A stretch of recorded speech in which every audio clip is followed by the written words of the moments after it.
tonight on Elon Local News. 17 years later, how one Elon professor keeps the memory of 9/11 alive in the classroom.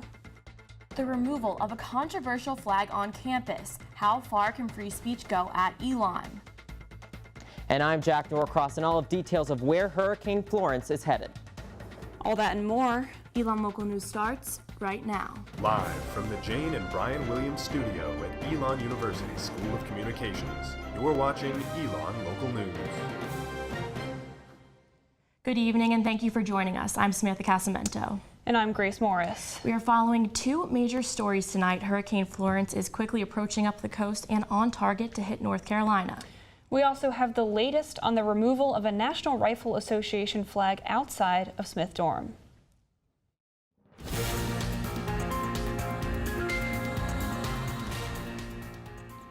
Our Jack Norcross is live in the studio with updates on Hurricane Florence. But first, what North Carolina Governor Roy Cooper has to say about the potential threat to the state. Today, let me be clear. North Carolina is taking Hurricane Florence seriously. And you should too. Get ready now. Like a pretty significant storm. We have the breakdown for you right now. Let's begin about where the storm is right now. Right now, it is just almost south of Bermuda as a Category 4 storm. Now, it could increase to a Category 5 for a short period of time, but it shouldn't hit us with a Category 5 at all. Let's talk about what the wind speeds are going to be like, because that's going to be something that's quite significant. As you can see, at Wednesday at 8 p.m., they're going to have strong winds against the coast of the Carolinas. We are going to see the strongest winds most likely around Thursday at 8 a.m. That'll be earlier than the center of the storm. So we're going to have strong winds followed by the storm. I want to break down now an hour-by-hour look of what is exactly going on here. Well, right now we know that the storm is a Category 4 hurricane. That is what's happening right now. Now, it's going to make land impact late on Thursday. And as you can see, it's going to hit somewhere around Wilmington. The latest 5:15 p.m. report shows that it's moving northward very slowly, so we'll keep an update and an eye on that as well. It's going to weaken to a Category 1. Once it hits the land right there, it's not going to have the fuel and the power from the ocean, so it's going to downgrade most likely to a Category 1. That's our projection right now. Also, we're going to see the center of the storm around Elon sometime around Friday, approximately at noon. Also, we're looking at the rainfall, because that's going to be the significant threat for us here. The rainfall, we can expect anywhere between 6 and 10 inches. We're kind of in this orange zone right here, which is important to remember when looking at these maps where we are physically. As you can see, to the east of us, it's going to get a little bit higher rain totals as well. So that's something important to keep in mind. Earlier today, I spoke with meteorologist James Murrow with the National Weather Service in Raleigh. He said while flooding is the biggest threat here in Elon, you should be prepared for anything. There's plans in place and plan for the worst and hope for the best. In this scenario, everything is on the table, and the last thing you want to do is be unprepared when a storm like this strikes. And if you want to stay up to date with our storm and you want to contribute to our coverage, make sure you use the hashtag FLORENCEELON. For now, I'm Jack Norcross live in the studio. Back to you guys. And you can stay up to date with the university's preparations for the storm on elonnewsnetwork.com. We've been following the story of controversy in the historic neighborhood where the removal of a student's flag is raising questions about free speech on campus. Our Megan Lynn has the latest. The bright red National Rifle Association or NRA flag displayed outside a Smith Hall window has been removed by Residence Life. The flag sparked controversy among students when it first appeared last week, including one freshman in a historic neighborhood who decided to take action. In order to protect her identity and safety, Elon News Network is not identifying the student. The student took a photo of the flag and showed it to her resident advisor, who says she told her would make sure it's taken down as both a fire hazard and an offensive symbol on campus. By the end of the week, the flag was gone, and she says Smith residents knew who to blame. She says she got texts from her friends saying, "Be careful and watch out," that a group of Smith Hall residents were standing outside their dorm asking passersby if they knew her. She said she feels safe on campus, but knowing these men are looking for her makes her uncomfortable. The student told ENN, quote, "In light of current events going on, the NRA is not something that should be presented in a celebratory light."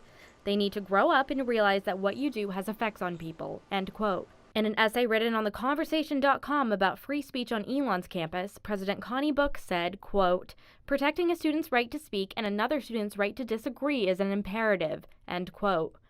Community Director for Historic Neighborhoods, Simone Thompson, declined to comment. Director of Residence Life Marquita Barker said the flag was a fire hazard and, quote, it could have been the American flag, we still would have asked them to take it down, end quote. However, Town of Elon Fire Department Chief Alva Sizemore says that depends on how the fire code is interpreted. While the flag could potentially pose a problem during a rescue, in his 40 years in fire service, he hasn't had any problems with this. I've never had an issue before with a flag outside of a window is what I was saying. You know, typically we would have issues on the inside, you know, like maybe they were hanging the flag inside, you know, hanging it down from the ceiling, you know. While some students were happy to see the flag removed, others disagreed. I was a little disappointed to see students' opinions suppressed. It would be nice if we lived in a world where everyone's opinions could be heard. Others like freshman Lindsay Brenner believe free speech should be limited on a college campus. I just think those opinions should probably be kept to yourself because gun laws are very a serious matter, and especially if you're on campus with a bunch of people and you're talking freely about possession of guns or something, that could worry a lot of people and make something, you know, suspicious. NRA spokesperson Catherine Mortensen says that since the school shooting at Marjorie Stoneman Douglas High School, these worries have resulted in many reports to the NRA of anti-gun speech and bullying of youth who support the right to bear arms. While she says Elon has the right as a private institution to restrict speech, she doesn't agree with it.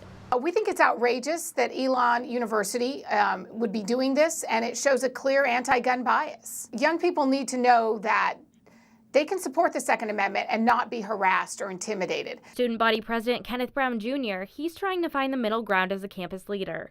While he says he understands how controversial symbols such as the NRA flag can be deemed offensive, universities are the right place for these conversations to start. I think college is ground zero in terms of just starting different types of conversations and challenging people and also getting to know them and figuring out why they believe what they believe, and also for ourselves internally realizing who we are outside of where we've been. Brown hopes these conversations will promote understanding and empathy between students with conflicting opinions. Be able to acknowledge the background and the context behind it, and to be able to acknowledge that, yes, you can believe what you believe, you can do whatever you want to do, but to also understand how what you do may directly or indirectly affect a group of people. And I think college is where you learn that. It's where you learn that it's more than just you. Megan Lynn, Elon Local News. Vice President for Student Life John Dooley contacted ENN today to clarify that the Residence Life policy says that, quote, no objects or materials may be attached outside windows, end quote. For more on this story, pick up a copy of The Pendulum this Wednesday and visit our website. Tomorrow marks 17 years since the September 11th terrorist attacks on the World Trade Center and the Pentagon. The tragic event made its mark all the way down to Elon, and I took a look back into history and how those events are being remembered around our community. 9/11. An event that forever changed American history. This photo was taken right here after the 2001 Elon student body found out about the attacks on the World Trade Center. What these students felt that day is now a distant memory. I see it as a piece of history. I don't see it as something that was a part of my life. Andrea Sheets is part of this year's freshman class. She was 1 year and 9 months old when 9/11 happened, and she says she doesn't remember anything from that day at all. There's been a few stories here and there, but I mostly just know of the intense fear that was nationwide. Mark Dahlhaus, a professor of a freshman seminar course based around 9/11, finds that none of his students remember that day, something that he says can be really powerful. You know, it's one of those things that you don't really think about it until someone points that out. But even while those who don't remember 9/11 get older, he believes the conversation around it won't change just yet. This is still very much with us. And when that ends, I don't know. But I think that's why that conversation needs to keep happening. And in that sense, it's not just a historical event that happened and it's over. I think the reverberations from it will be felt certainly through the rest of my life. But for Sheets, she hopes that her generation can live beyond the events of 9/11. We are the way we are today because of it, and I think we need to take a second to kind of realize that and recognize what it's done for us, good and bad. And it truly is a part of our history. When I spoke to Dollhouse, he told me that the youngest person to die in 9/11 was a 2-year-old girl. If she had survived, she could have been a member of this year's freshman class. There will be several events to commemorate 9/11. SGA will be putting up flags around Young Commons to honor those who died in the attacks. And then tomorrow, there will be a ringing of the Alamance bells at the time the 3 attacks occurred. And the movie United 93 will be shown in La Rose Theater in the Corey Business Center at 7 and 9 p.m. tomorrow night. The Jewish New Year, how it is celebrated on ELON'S campus. And Elon may pride itself on its small class sizes, but one class this semester is double the size of most. You're watching Elon Local News. According to the American Foundation for Suicide Prevention, each year almost 45,000 Americans die by suicide. Today, people are coming together to support World Suicide Prevention Day. The event was launched in 2003 by the International Association for Suicide Prevention in hopes of raising awareness and educating others about suicide. Dean of Students Janelyn Patterson is encouraging all students and faculty to take the QPR Suicide Prevention Training online, which stands for Question, Persuade, and Refer, the basic strategy for preventing suicide. If you or someone you know are thinking about suicide, call the National Suicide Prevention Lifeline at 1-800-273-8255. And tomorrow marks the end of Rosh Hashanah, a Jewish holiday celebrating the creation of the world and New Year. Students gathered to bring in an evening of prayer in upstairs Lakeside. Rabbi Sandra Lawson is celebrating one of her first major events since being ordained in June. She says that having these events for students are essential. To be able to be in community, Rosh Hashanah and Yom Kippur, which is the next holiday, even Jews that do not celebrate a lot of the holidays, celebrate these 2 holidays. And so you have the creation of the world, followed by Yom Kippur, which is a day of atonement, and these are the biggest celebrations that we have. For more information on Jewish life at Elon, visit the Hillel website. Elon advertises that its maximum class size is 33 students, but a Principles of Marketing course this semester currently has 55 students registered for the class.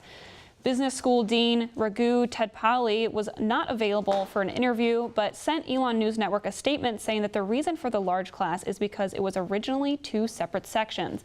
The professor assigned to teach one of the classes resigned after registration, so the 2 classes that were being offered at the same time slot got combined. Tedpali said, quote, "One option was to cancel a full class, which would disrupt student schedules and force overloads into other sections. This option was not deemed to be a viable one," end quote. The department looked for a different professor to teach one of the sections, but they couldn't find any that were qualified or not on sabbatical. The class is being taught in the lecture hall in downstairs McMichael with theater-style seating instead of the desks in a normal Elon classroom. Professor David Hingham said that he'll have a bit of extra work when grading papers, but he doesn't believe the bump in class size affects his teaching. When everyone gets to talking, you know, it's just like every other class that is here at Elon. Students are engaged, professors engage with them, we're all talking, we're having a conversation, and we're learning at the same time. Hingham also offers additional office hours to compensate for having more students. In order to print documents with Elon's updated system, students have to email them and tap their Phoenix card on the closest printer. Students have complained about the new printing system being too slow at the start of the year. Campus Technology Director Patrick Donahue says the reason is because IT underestimated how much the printing would happen in the first week. Because it was new, with the new system and everybody came back to school, we were trying to figure out, the system was hit with a load that was unexpected at that time, but we made adjustments. The new system automatically reorders supplies when they're running low and learns from past years to make projections for when the busiest times will be in the future. Since it's the first year of the system, Donahue said the system didn't have an accurate prediction for the first week of school. To fix the slowness, campus security added more processing power to the computers that send documents to the printers. Donahue said each job should take less than 30 seconds to show up after the email is sent. There are several other new features that come with the printing system. For more details, visit our website. Exactly 1 month from today, midterm grades are due, but this year your transcript will look a little bit different. Instead of getting a letter grade in each of your classes, students will receive either an S for satisfactory or AR for at risk for failing the class.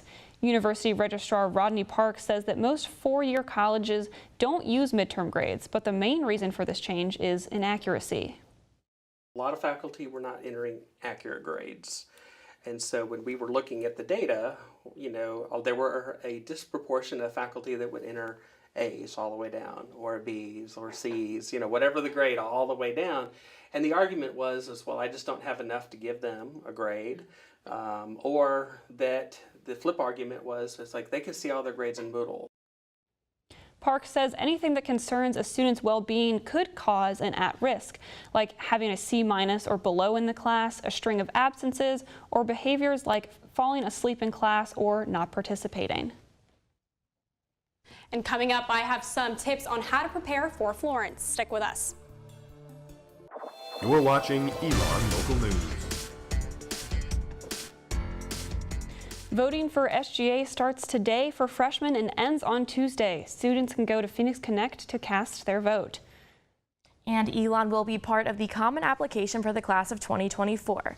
Vice President for Enrollment Greg Zeiser confirmed that the class applying in 2020 will be the first to use the common app to apply to Elon. Some things now that you can do to prepare for the upcoming hurricane. We have our Rachel Ellis live in the studio with some tips. Rachel? Yes, Grace and Samantha, I was actually outside earlier. It's very pleasant outside right now. Hard to believe a storm as big as Florence will be making landfall in just a few days. But to prepare for this storm, there are a few things to make sure that you're safe and prepared before the storm does affect our area. The first being, make sure those batteries are fully charged. Laptops, phones, flashlights, make sure those are all fully batteried up in case there is a power outage. Now, in event of a power outage, make sure that all of your loved ones know you are able to contact them in case you aren't able to communicate during those days without power. Now, another thing to keep in mind is during the storm, make sure you're in the central part of your home, whether that be a closet, bathroom, somewhere away from shattering glass. It definitely can cause a potential danger for you during the storm. And lastly, move to the highest level of your home if possible. If you don't have the access to go upstairs, find the highest level in your home and make sure if there are signs of flooding that you use plenty of precaution to make sure to eliminate those that risk of flooding. We will have more for you in the coming days on Hurricane Florence, so stick with Elon News Network for more. Grace and Samantha, back to you. And make sure that you have an emergency plan in place and keep an eye out for emergency emails from Vice President of Student Life, John Dooley. We also will have updates on our website.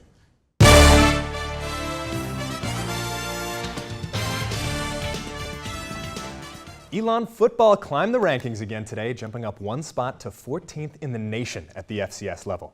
Also announced today, sophomore defensive back McAllister Ingram was named to the conference's Defensive Player of the Week today after his role in Elon's decisive win over Furman. That 45-7 scoreline marks the largest margin of victory against a ranked opponent in Elon's D1 era. Here's what defensive back Greg Liggs had to say after the game. We're learning how to compete like a champion, never too high, never too low, play every play like it's nothing. And, you know, if we can continue.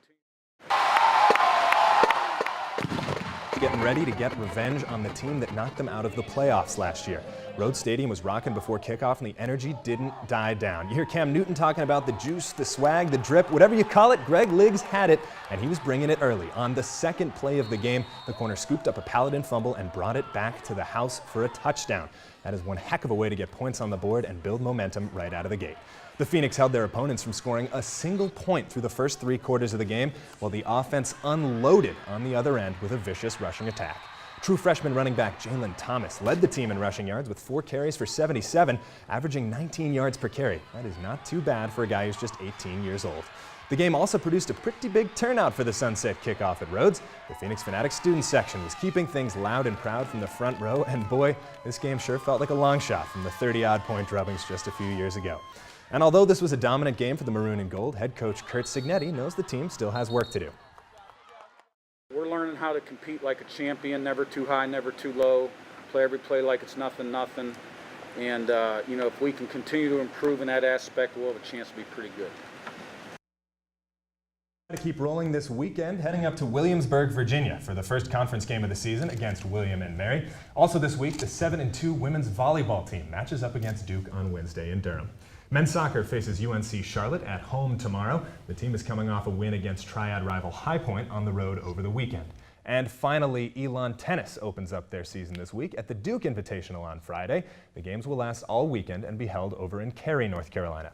Now, all of these events are planned for the week, but to say the least, there's a little bit of rain heading our way. With Hurricane Florence setting its sights on this part of the state, there's a good chance the weather interferes with sports and travel and could certainly impact the schedule.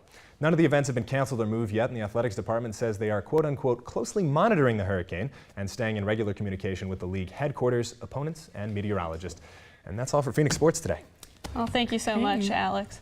Now, Jack, I hear you have an update on the weather this week. We do. Well, a statement from Dr. Stephen House, who's the provost of the university. He said that he's basically reminding staff and faculty that online teaching is an option, so reminding them that they can use Moodle, WebEx for video conferencing. So it sounds like they are really seriously considering that the possibility of no school on Friday, so we'll have to keep you posted on that. Wow, is there anything else we should be expecting for the rest of the week? Kind of some afternoon showers this early this week, and then it's basically rain till the end, and that's when we expect Hurricane Florence to hit. So. Well, thank you, Jack, and thank you, Alex. That's all the news we have for you today. Thank you so much for joining us. For all the information you need to know when we are off air, check out our website, elonnewsnetwork.com. And follow us on social media at Elon News Network. Don't forget to pick up a copy of The Pendulum on Wednesday. Have a great night, Elon.